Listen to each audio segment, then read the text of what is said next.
In this edition of the Urban Guidebook, we aren't just singling out tourists. In a city comprised of mostly high-rise buildings, it's surprising how many people don't know the unspoken rules of elevator etiquette. So in today's lesson, we're breaking down the 10 worst types of people to get stuck in an elevator with.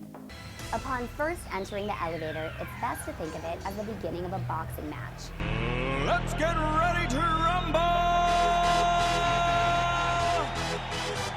Everyone to their respective corners, as close to the wall and furthest from the door as possible. Once you are in the elevator, the Patrick Bateman is the #1 person you want to avoid. He stares at people around him, and if he's really hardcore, he will actually get in and face someone. Getting in the elevator and facing someone is the universal sign for I'm a serial killer. We're calling this next elevator type the Night at the Roxbury guys.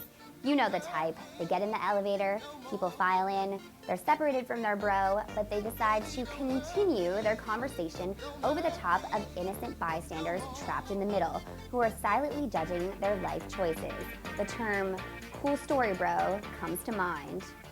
In the world of elevators, we have all encountered the stand-up comedian, the guy who thinks the crowded elevator is the perfect place for light banter and cliche jokes about the weather or how cozy it is crammed next to complete strangers. This guy is usually greeted by complete silence and eye rolls. The oblivious parent is another common character you will encounter in the world of elevators. Yes, we think your kids are kind of cute, but it's not so cute when you hold people up by allowing your kid to hit floors 1 through 42. The guy who lives on the 45th floor now has 45 stops for his hatred for your child to brew. The only thing that separates the kids from OCD Guy is age. If the button is lit, stop pressing it. Also, if someone is waiting for the elevator, dramatically pushing past them to frantically pound the up button makes you look unstable. Premature button pusher guy is similar to that friend who opens the car door at the exact second you try and unlock it, continuously. If a packed elevator is going up and you keep pressing the up button just as the doors close, the elevator will go nowhere and neither will you.